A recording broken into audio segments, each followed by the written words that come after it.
Mr. President, honorable representatives, ladies and gentlemen, it's my pleasure to be here with you to discuss the situation in my country.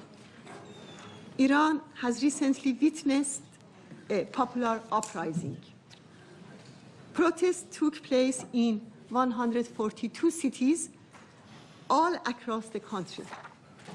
The protesters were deprived people, but their demands focused on regime change.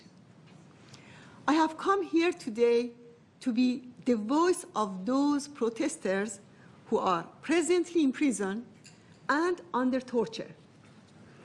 It was wrongly taught in the past years that the working class and low-income masses form the regime's base. Protesters have put an end to this notion. Iran is a rich country where 70% of its working population lives under the poverty line. Factory workers around the country have gone unpaid for months.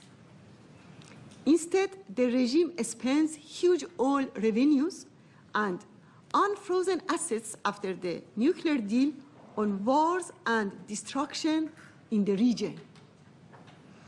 The mullahs have taken advantage of the nuclear deal to step up human rights abuses in Iran and fuel wars in the region. One of the most popular slogans chanted by protesters was "Leave Syria, think of us." The protests that began over high prices quickly turned into political demands. The Iranian people know well that as long as this regime is in power, they will continue to suffer. The country's wealth is in the hands of a few. The wealth of Khamenei alone has been estimated at more than $95 billion. The message of the Iranian people's uprising is very loud and clear. The time has come for regime change in Iran. Let me be clear. Regime change in Iran is the responsibility of the Iranian people and the Iranian resistance, and no one else. We reject both foreign intervention and appeasement.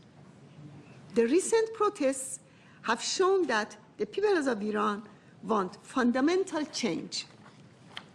They want a true republic and elected government that people freely choose and vote.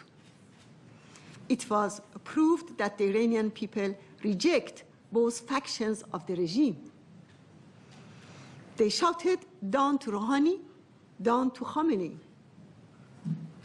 They stressed that the game of moderates and hardliners was over. The protests that shocked the regime also demonstrated that the regime is more fragile and vulnerable than ever before. Honorable representatives, allow me to draw your attention to the situation of human rights in Iran, particularly since the beginning of protests. During the protest, 50 of the protesters were killed. I have the photo here.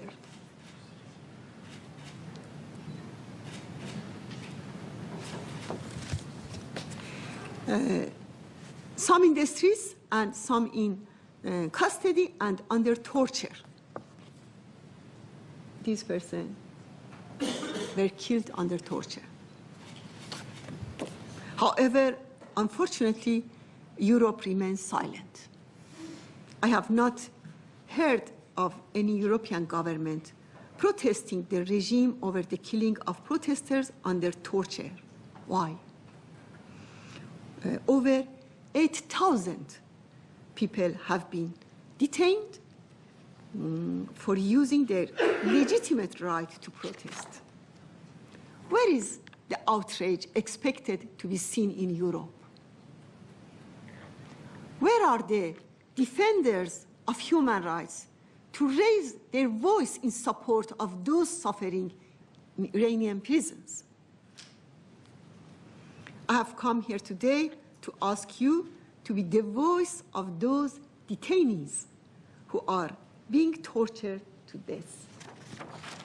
I urge your group and the Parliamentary Assembly of the Council of Europe to strongly condemn the killing of protesters in prisons and to urge all governments in Europe to take practical measures for the release of the prisoners. Demand your governments to condition their relations with the regime on the release of the detainees and other political prisoners. I also ask you to urge the High Commissioner of Human Rights to form an inquiry committee to investigate the deaths of protesters in detention. Ask your governments to stand with the Iranian people in the just and legitimate struggle for a free Iran. I thank you all very much. Thank you, Mr. President. Thank you.